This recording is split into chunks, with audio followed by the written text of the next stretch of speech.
नमस्कार मित्रांनो, मी अमोल आगरकर, इंजिनियर अमोल चॅनलमध्ये पुन्हा एकदा आपले मनापासून स्वागत करतो। सध्याच्या स्थितीमध्ये महापारेषणची म्हणजे महाट्रान्सकोची असिस्टंट इंजिनियर सहाय्यक अभियंता पदाची भरती जी बी आणि बीटेक इलेक्ट्रिकल सिव्हिल आणि इलेक्ट्रॉनिक्स अँड टेलिकम्युनिकेशन बेसवर आहे, त्याची सध्या रिक्रुटमेंट प्रोसेस सुरू आहे। पुढच्या काही दिवसांमध्ये त्याचा एक्झाम अपेक्षित आहे।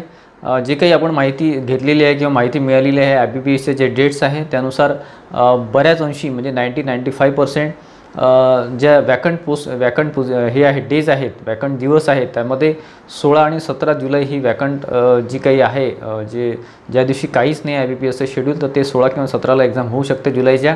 ही एक प्राथमिक माहिती किंवा प्राथमिक अंदाज आपल्याला मिळालेला आहे किंवा आपल्याला एक अंदाज येतो आहे सध्याच्या कंडिशनमध्ये, त्यामुळे त्या डेटनुसार आपण तयार राहावं असं मला वाटते।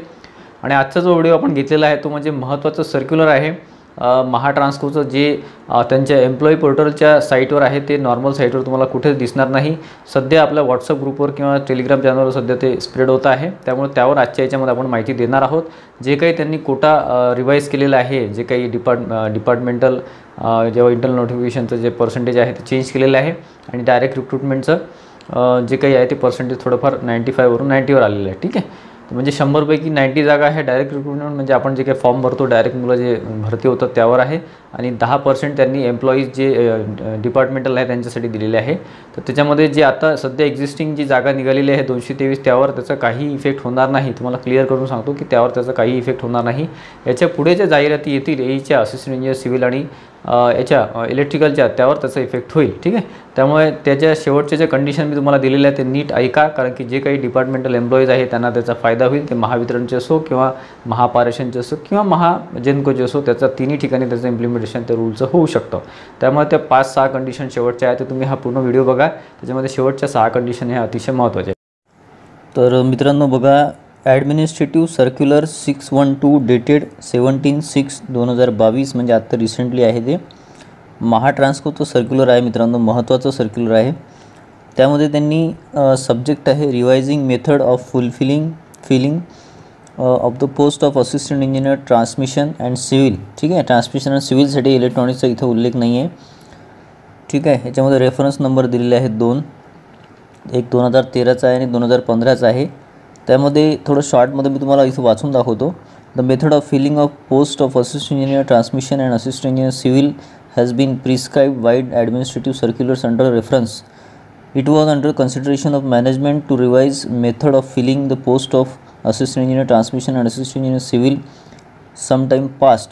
Now the board directors wide BR number 154/34 dated 19/5 म्हणजे मे 2022 has accorded approval to revise the method, म्हणजे जे काही रिवाइजची मेथड होती त्याला अप्रूवल मिळालेलं आहे of filling the post of assistant engineer transmission and assistant engineer civil as per annexure A attached herewith. ठीक है, सेकंड पॉइंट आहे further the terms and conditions of filling of the quota of assistant engineer transmission by departmental examination internal notification from amongst departmental employees holding degree or diploma in electrical engineering technology shall be mentioned in annexure B attached herewith. Third number आहे subsequently the prerequisite for the post of assistant engineer transmission assistant engineer civil mentioned in the MSCB classification and recruitment regulations 1961 read with administrative circular number 352 dated 5/1/2013 and administrative circular 456 dated 5/11/2015 shall stand modified to that extent.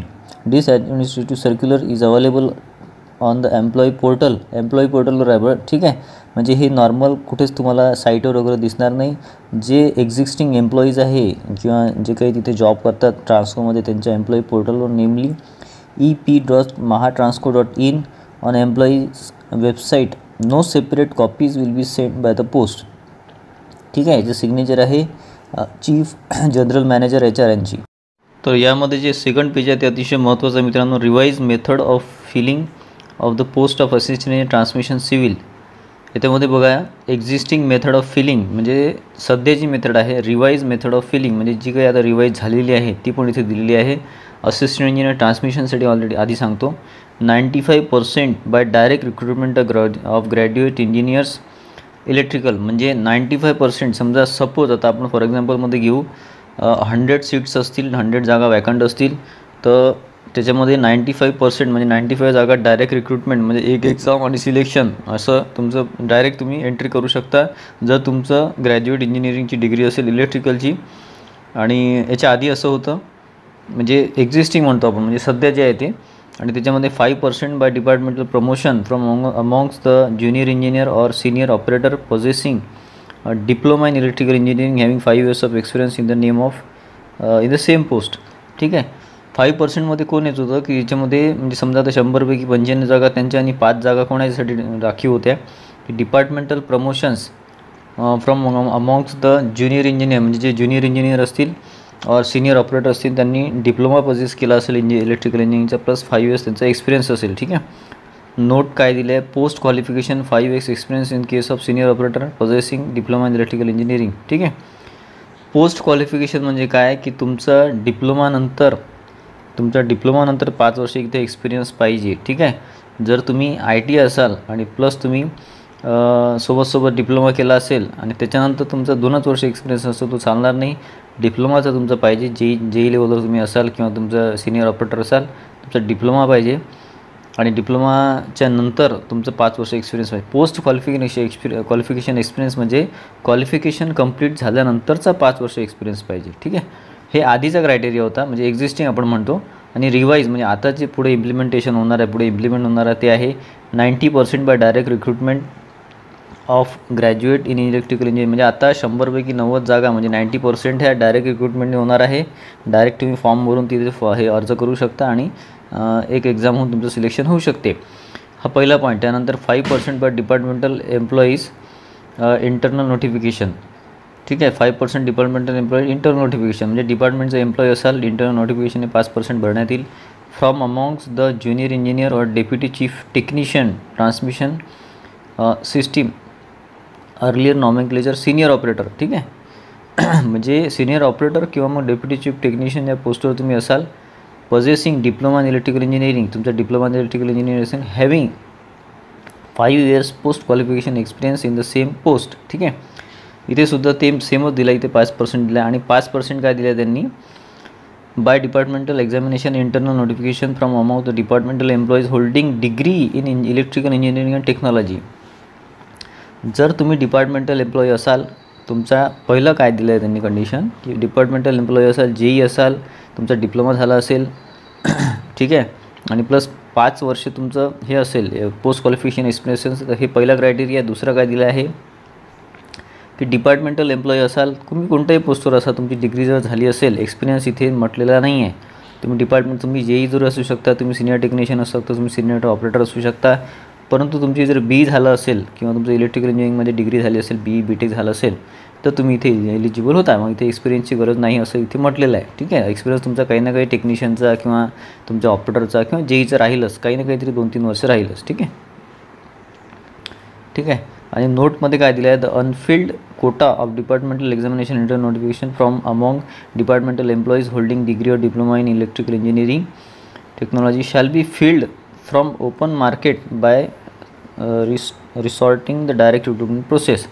याच्यामध्ये जे रिकामे राहतात post Anfield Kota तो direct रिक्रुटमेंटने भरू शकतो असं यांनी म्हटलेलं आहे. ठीक आहे. हे झालं असिस्टंट इंजिनियर इलेक्ट्रिकलसाठी ट्रान्समिशनसाठी. आता असिस्टंट इंजिनियर सिव्हिलसाठी 95% म्हणजे आता तर जे आहे ते by direct recruitment of graduate engineering civil engineering आणि 5% departmental promotion from among junior engineer possessing diploma in civil engineering. ठीक आहे. 95% आणि 5% असा एक क्रायटेरिया आधीचा होता. परंतु आता रिवाईजमध्ये काय दिलं त्यांनी 100% बाय डायरेक्ट रिक्रुटमेंट. याच्यामध्ये आता प्रमोशन वगैरे होणार नाही सिव्हिलमध्ये. डायरेक्ट रिक्रुटमेंटने म्हणजे 100पैकी 100 जागा हे डायरेक्ट रिक्रुटमेंट जे तुमचं बी असेल BE BTech सिव्हिल असेल तर तुम्ही ते भरू शकतो आपण ते. ठीक आहे. आता बघा यासाठी ज्या कंडिशन्स दिल्या आहेत terms and conditions for filling the quota of assistant engineer transmission by departmental examination inter notification from among departmental employees holding degree और diploma in electrical engineering technology. ठीक आहे. या कंडिशन्स महत्त्वाचे मित्रांनो. या ज्या कंडिशन्स आहे या सगळ्या ठिकाणी इम्प्लिमेंट होतात. म्हणजे तुमचं जे काही तुमचे एक्झिस्टिंग एम्प्लॉईज असतील त्यांनी हायर क्वालिफिकेशन घेतलं असेल तर त्यांना इथे इम्प्लिमेंटेशन होते याचं. ठीक या कंडिशन्सचं. ठीक आहे.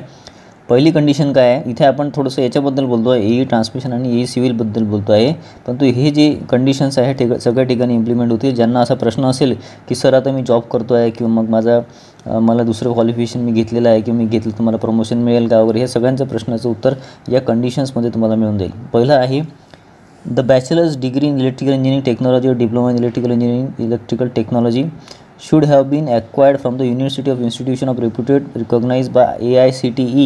AICTE approved डिप्लोमा डिग्री तुम्हाला लागेल, इतर कोणतंच चालणार नाही, हे लक्षात घ्या. ठीक आहे. The course must be of full time ड्युरेशनचा कोर्स पाहिजे. Qualification acquired in part time और distance education mode will not be held eligible. हा सगळ्यात महत्त्वाचा पॉईंट आहे मित्रांनो. याच्यामध्ये बघा, qualification acquired in part time म्हणजे पार्ट टाईम आणि डिस्टन्स एज्युकेशनचं कोणतंच तुम्हाला इथे चालणार नाही. The course must be of full time duration. ठीक आहे. तुमचा डिप्लोमा असेल, डिग्री असेल, तुमचं फुल टाईम ड्युरेशनचंच लागेल असं यांनी म्हटलेलं आहे इथे. द एम्प्लॉईज थर्ड पॉईंट काय, the employees should have served for minimum 5 years duration in the company in the regulation basis. ठीक आहे. म्हणजे तुम्ही कोणत्याही प्रमोशन लेवलसाठी तुम्ही एक्झाम द्या किंवा इंटरव्ह्यू नोटिफिकेशनमध्ये अप्लाय करा, तुमचं ॲटलिस्ट 5 वर्षाचा एक्सपिरियन्स आवश्यक आहे. तुम्ही टेक्निशियन असाल, सिनियर ऑपरेटर असाल किंवा सिनियर टेक्निशियन असाल किंवा JE असाल तरी. ठीक आहे. त्यानंतर चौथा पॉईंट आहे junior engineer, deputy chief technician, transmission system, earlier nomenclature, senior operator possessing diploma in electrical engineering, electrical technology and should have 5 years post qualification experience in the same post. जर तुम्ही JE असाल, senior operator असाल किंवा senior technician असाल, deputy chief engineer technician असाल, तर त्याच्यामध्ये तुम्हाला 5 वर्ष post qualification experience in the same post. ठीक आहे. पोस्ट क्वालिफिकेशन म्हणजे तुमचं क्वालिफिकेशन झाल्यानंतरचं तुमचं 5 वर्ष एक्सपिरियन्स, म्हणजे तुम्हाला असं पॅरलली चालणार नाही, म्हणजे सोबत नाही. डिप्लोमा झाला असेल तर डिप्लोमा नंतरचे 5 वर्ष तुमचे पकडले जातील. ठीक आहे. हा महत्त्वाचा पॉईंट आहे. Other parameters for selection should be have been fulfilled. ठीक आहे. शेवटचा पॉईंट आहे the detail modality of filling the selection process of quota shall be decided by the chairman and managing director of consultation with director. म्हणजे बाकी जे conditions असतात ते decide करण्याची डिरेक्टर HR वरून. ठीक आहे. इथे बघा चीफ जनरल मॅनेजर यांची सिग्नेचर आहे, हायेस्ट पोस्ट असते HRची. तुम्ही बघितलं असेल, मी तुम्हाला प्रत्येक पॉईंट हा इलस्ट्रेट करून सांगितलेला आहे, डिटेलमध्ये सांगितलेलं आहे, जेणेकरून तुमच्या लक्षात यावं. पुन्हा एकदा सांगतो की आता जी रिक्रुटमेंट आहे 223 जागांची, त्यावर त्याचा कोणताच फरक पडणार नाही. यानंतरची जी ॲड येणार आहे त्याच्यामध्ये ते जे काही त्यांचे फॉर्म्युला लावलेला आहे किंवा जे काही रिवाईज त्यांनी केलेलं आहे फॉर्म फिलिंगचं वगैरे, म्हणजे जागा भरण्याची प्रोसिजर, ती तिथे इम्प्लिमेंट होईल. आणि प्लस तुमचं जे काही डिपार्टमेंटल एम्प्लॉईज असतील त्यांना कोणत्या कंडिशनमध्ये त्यांना राहावं लागेल. म्हणजे तुमचं तुम्ही JE असाल किंवा डिप्लोमा होल्डर असाल तर तुम्हाला पोस्ट क्वालिफिकेशन एक्सपिरियन्स लागेल 5 वर्षाचा. आणि जर तुम्ही दुसरं काही क्वालिफिकेशन असेल, तुमचं दुसरं काही पोस्टवर असाल आणि तुम्ही जर BE केलं असेल, पण फुल टाईम कोर्स लागेल, पार्ट टाईम किंवा कॉरस्पॉन्डन्स चालणार नाही. ठीक आहे. आशा करतो की हे तुमचं सर्क्युलर तुमच्या लक्षात आलं असेल, त्यासाठी आपण खास हा आजचा व्हिडिओ घेतलेला आहे. अशा अपडेट्स तुम्हाला मिस करायचे नसतील, महत्त्वाचे अपडेट्स तुम्हाला मिस करायचे नसेल तर आपल्या चॅनलला नक्की सबस्क्राईब करून ठेवा. इंजिनियर अमोल चॅनलला सबस्क्राईब करून ठेवा आणि बेल आयकनसुद्धा क्लिक करून ठेवा, जेणेकरून वरच्यावर तुम्हाला अपडेट्स मिळत राहतील. आणि आजचा व्हिडिओ तुम्हाला आवडला असेल तर प्लीज लाईक करा आणि शेअर करा. धन्यवाद मित्रांनो.